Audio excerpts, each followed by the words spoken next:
Yang saya hormati Pak Heru Kristiana, Kepala Eksekutif Pengawas Perbankan OJK periode tahun 2017 sampai dengan 2022, yang saat ini beliau adalah Direktur Utama LPPI, seluruh jajaran LPPI dan juga seluruh peserta virtual seminar LPPI ke-94 yang berbahagia.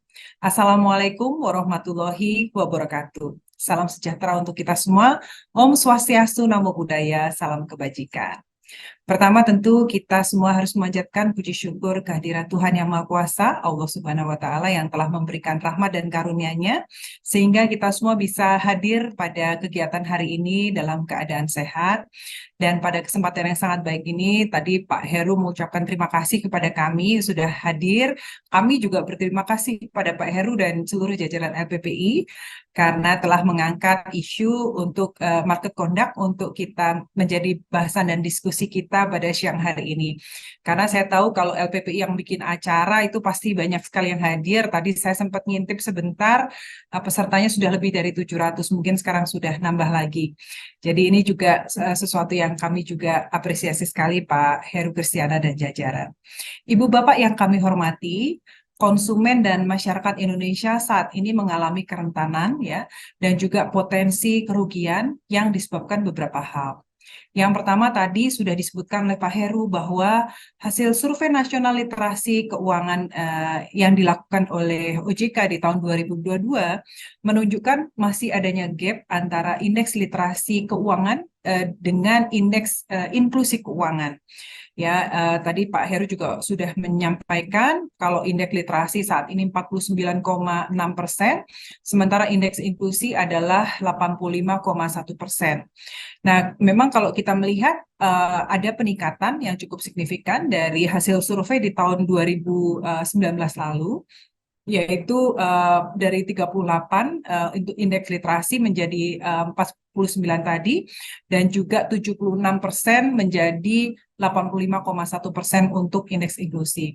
Namun demikian, kita melihat masih adanya gap ini adalah menjadi satu risiko juga tersendiri bahwa ternyata masih banyak masyarakat yang menggunakan produk dan jasa keuangan tapi sebetulnya mereka belum begitu paham apa produk dan jasa keuangan yang digunakan. Ini yang menjelaskan banyaknya pengaduan masyarakat yang diterima oleh OJK, dan kita sampaikan di sini bahwa pengaduan yang masuk ke OJK ini pada umumnya adalah pengaduan yang mereka sudah mengadu kepada PUJK-nya, pelaku usaha jasa keuangan, tetapi mungkin tidak puas atau belum ditanggapi dengan sesuai harapan atau bahkan tidak ditanggapi, makanya mereka ke OJK. Saat ini ada sekitar 18 ribuan pengaduan yang masuk, ini meningkat juga dari tahun 2022, sedangkan seluruh layanan yang diterima yang dilakukan OJK untuk konsumen, baik itu pertanyaan dan lain, itu lebih dari 350 ribu. Nah, kalau kita lihat tadi peningkatannya cukup signifikan dari 14.000 pengaduan di tahun 2022 menjadi 18.000 di tahun 2023 ini. Kemudian yang berikutnya adalah saat ini tentu kita semua paham bahwa kita ini masuk ke era digital ya. Digitalisasi memang memberikan banyak manfaat kepada kita semua yang kita semua akui, terutama pada saat pandemi kemarin itu bagaimana sektor jasa keuangan juga menikmati manfaat atau benefit yang kemudian misalnya peningkatan jumlah rekening yang sangat signifikan, baik itu di perbankan maupun di pasar modal, karena semuanya serba digital. Orang yang tadinya harus ke bank untuk buka rekening atau harus datang ke broker untuk buka account dan sebagainya, sudah semua di era digital ini sangat mudah dilakukan. Nah, ini tentu digitalisasi ini selain memberikan manfaat juga menimbulkan kerentanan juga kepada masyarakat. Yang kalau saya melihat di sini banyak Bapak Ibu direksi dan juga pelaku dari PUJK, kami juga titipkan supaya ini juga menjadi satu perhatian. Tidak saja misalnya perbankan membuka, kalau saya selalu mengatakan ini seperti membuka portal ke dunia yang baru, tetapi juga didampingi konsumennya karena banyak sekali modus-modus penipuan yang ini karena masyarakat udah ngerti digital tapi nggak didampingin untuk memahami atau langsung melihat mana sih yang kira-kira penipuan atau tidak. Karena sekarang inovasi mereka ya para penipu ini juga luar biasa. Mereka juga menggunakan berbagai cara gitu ya, WhatsApp, telepon dan lain yang sangat mirip dengan perusahaan dari Bapak Ibu semua gitu. Jadi memang ini sesuatu yang harus terus kita dampingi. Selain itu juga kalau kita melihat banyak sekali iklan yang kemudian kita berikan peringatan seperti itu ya, karena melihat banyak sekali iklan-iklan yang masih melakukan pelanggaran ketentuan. Dari 4.700 iklan yang kita pantau, ini ada sekitar 195 iklan yang melanggar ketentuan. Dan angka ini terus turun dari beberapa tahun setelah kita melakukan pemantauan terhadap iklan.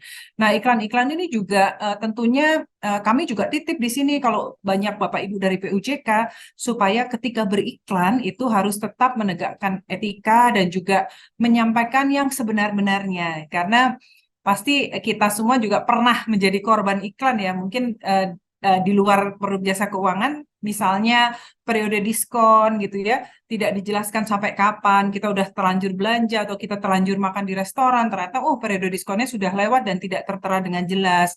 Atau kita pikir kita ikut satu program, oh ternyata ada tanda asteriknya syarat dan ketentuan berlaku, tapi dicari syarat dan ketentuannya nggak ada gitu dan lain-lain. Jadi ini banyak sekali yang kemudian kita berikan peringatan untuk kemudian melakukan perbaikan dan sebagainya. Kemudian Bapak Ibu yang kami hormati, setiap tahunnya kami juga melakukan self assessment ya yang kita minta untuk diisi oleh para PUJK atau penilaian sendiri. Ini dalam rangka untuk kita memahami atau mengetahui bagaimana penerapan prinsip perlindungan konsumen dan menilai risiko pelindungan konsumen sehingga potensi kerugian konsumen dapat diminimalkan.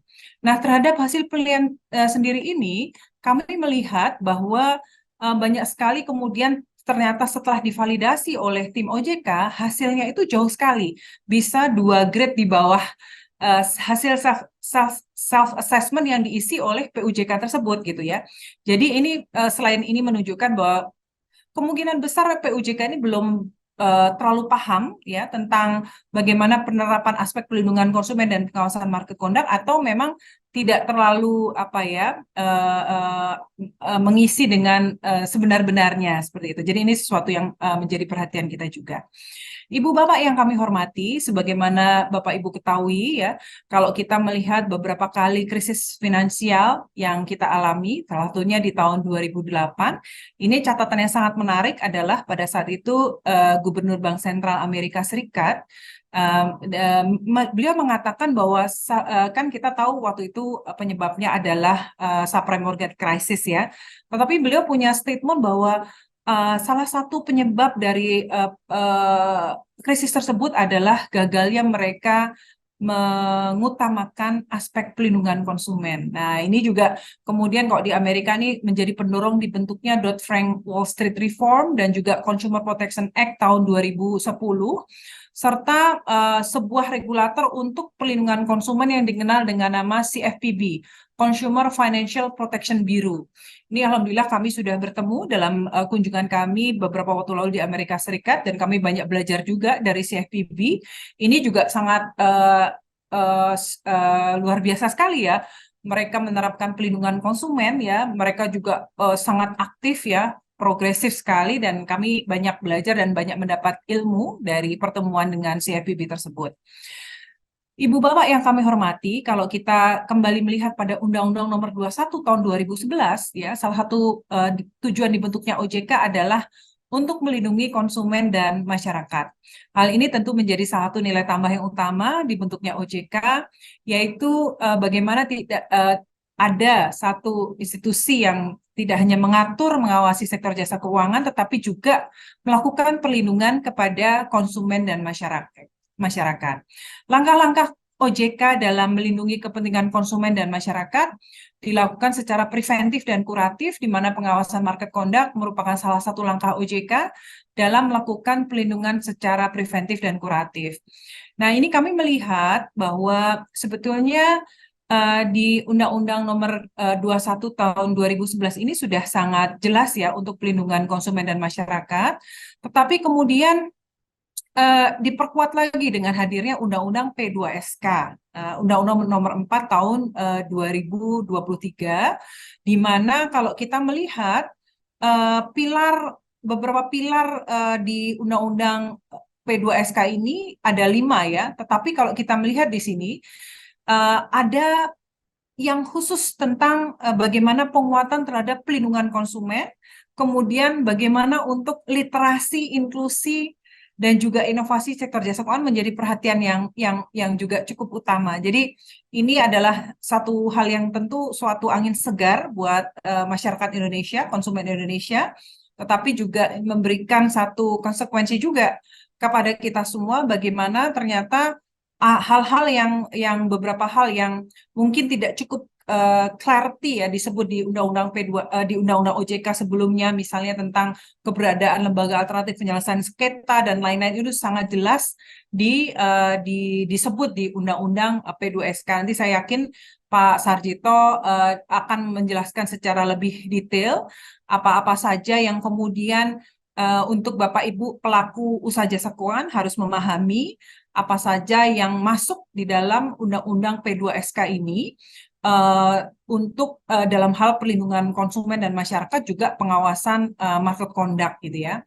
Nah, kalau kita melihat kalau dikaitkan dengan market conduct itu pengawasannya itu ada di pasal 234 ayat 1. Ini memberikan kewenangan pada OJK untuk melakukan pengawasan perilaku pelaku usaha jasa keuangan atau market conduct.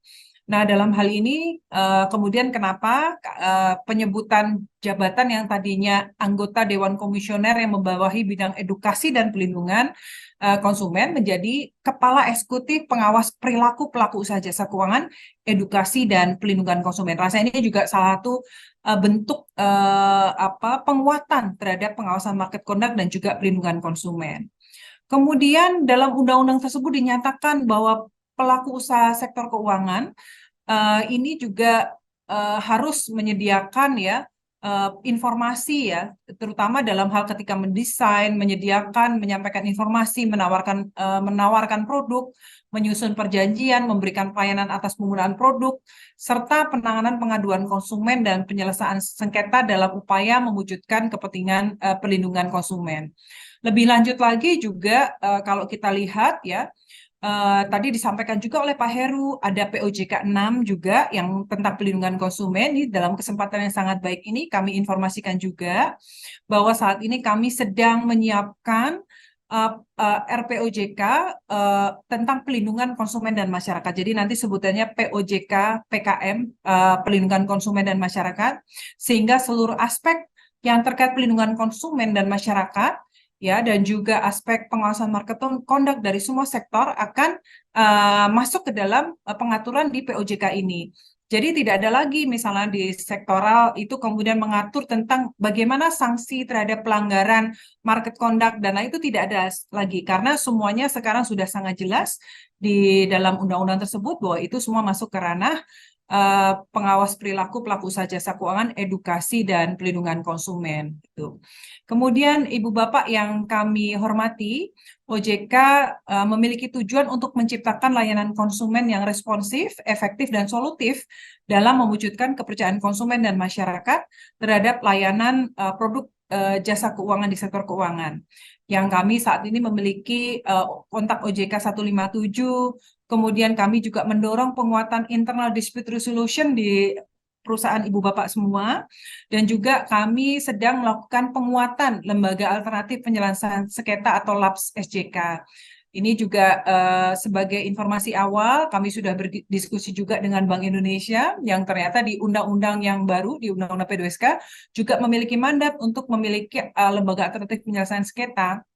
Ini juga nantinya rencananya akan kita gabung, sehingga akan memberikan efisiensi kepada industri juga, karena kalau kita melihat banyak sekali kasus yang saling berhubungan antara PUJK yang berada di bawah pengawasan OJK dan juga Bank Indonesia. Ini juga sebagai informasi awal kepada Pak Heru, Bu Retno, dan juga seluruh Bapak Ibu yang hadir di sini.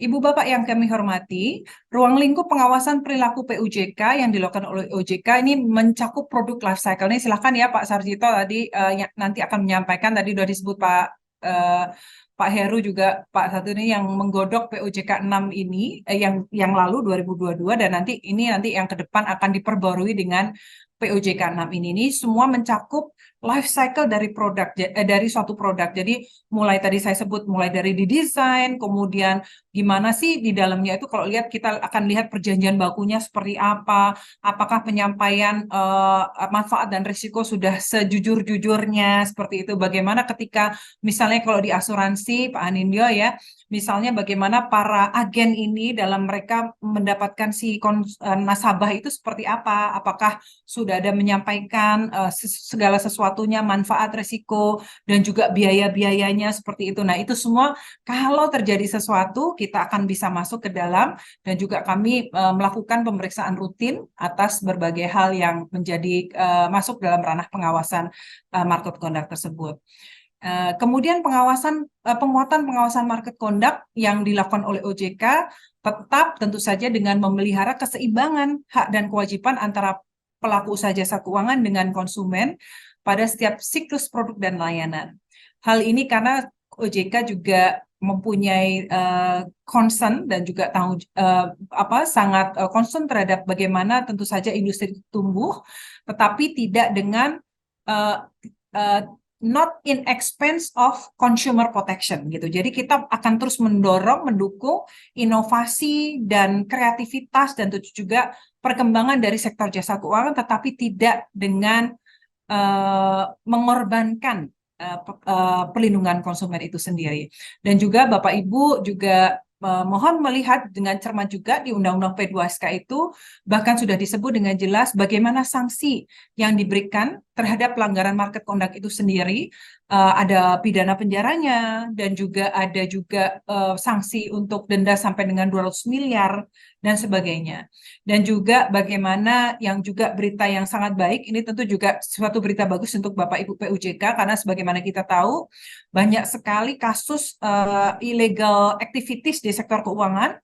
Kalau kita melihat jumlah kerugiannya sudah lebih dari 130 triliun rupiah ya, walaupun OJK sudah menutup lebih dari 6.000 pinjol, ratusan investasi ilegal dan lain-lain, tentu saja kalau uang-uang masyarakat ini bisa masuk ke sektor formal untuk layanan perbankan, pasar modal, asuransi, tentu ini dampaknya sangat besar ya, tapi ternyata malah masuk kepada aktivitas keuangan ilegal. Ini juga sudah jelas sekali sanksinya. Ini sampai dengan 10 tahun pidana penjara dan denda sampai dengan 1 triliun. Ini juga menjadi fokus tugas kami menjadi tadi kami bisa sampaikan 4 pilar dalam konsep besar pelindungan konsumen, yaitu yang pertama adalah edukasi literasi, yang tentu dalam hal ini kita mengajak seluruh PUJK bersama-sama melakukan edukasi dan literasi dan kewajiban untuk melakukan literasi kepada konsumen dan masyarakat ini sudah juga dimasukkan di dalam undang-undang sebagai satu hal yang harus dilakukan oleh PUJK juga. Pilar kedua adalah pengawasan perilaku pelaku usaha jasa keuangan atau pengawasan market conduct. Pilar ketiga adalah penanganan pengaduan konsumen dan yang keempat adalah pilar penanganan aktivitas keuangan ilegal. Ini kami juga akan memperbarui satgasnya Pak Heru. Kalau yang dulu mungkin Pak Heru kenal dengan SWI, Satgas Waspada Investasi. Ini akan kami perbarui dengan nama Satgas Pasti Pemberantasan Aktivitas Keuangan Ilegal yang sudah bekerja sama dengan OJK dengan 12 kementerian lembaga akan bertambah menjadi 15 ya. Ada ketambahan dari BIN, kemudian dari Kementerian Sosial, dan Kementerian Luar Negeri, dan satu lagi Kumham dalam hal ini adalah Dirjen Imigrasi supaya mencegah mereka-mereka yang melakukan berbagai aktivitas keuangan ilegal ini bisa dengan bebas pergi ke luar negeri gitu ya, karena sudah banyak sekali kejadian seperti itu. Nah mungkin itu Bapak Ibu yang kami hormati sebagai pembukaan Pak Heru, nanti pastinya akan lebih diskusinya akan lebih bebas nanti di saat sesi diskusi dengan para pembicara dan juga sebagai penutup kami ingin menyampaikan titip kepada Bapak Ibu semua pelaku PUJK bahwa penguatan perilaku pelaku usaha jasa keuangan dalam hal perlindungan konsumen dan masyarakat sudah menjadi fokus perhatian OJK, dan ini merupakan satu hal yang harus selalu sama-sama kita kerjakan secara bersama, karena saya selalu ingat quote-nya bahwa sebetulnya pada prinsipnya sesederhana ini, bagaimana para PUJK ini menempatkan dirinya dalam kacamata, atau kalau bahasa Inggrisnya in the shoes of consumer gitu ya, supaya mereka merasakan apakah sebetulnya PUJK itu mau diperlakukan the way PUJK memperlakukan konsumen, atau apakah sebenarnya produk-produk yang kita tawarkan itu mau nggak kalau kita beli sendiri ya. Tentunya kalau kita produk-produk kita itu didesain atau memang diciptakan dengan penuh apa ya, kita sampaikan apa adanya dan dengan niat baik dan semuanya itu in a good faith ya, tentu kita akan sangat senang merekomendasikan hal itu kepada saudara kita dan lain-lain. Jadi pada intinya adalah a strong consumer protection regime is a key to ensuring that expanded access to financial services benefit consumers, enabling them to make well-informed decisions on how best to use financial services, building trust in the formal financial sectors, and contributing to healthy and competitive financial market. Dan juga saya yakin bahwa consumer yang happy, consumer yang merasa terlindungi, mereka akan menjadi consumer yang loyal, yang tentu saja pada akhirnya akan juga bermanfaat untuk Bapak Ibu semua, dan juga bagaimana ini akan semakin memberikan kontribusi pada pertumbuhan ekonomi kita. Mungkin itu Pak Heru, kurang lebihnya mohon maaf, terima kasih. Wassalamualaikum warahmatullahi wabarakatuh.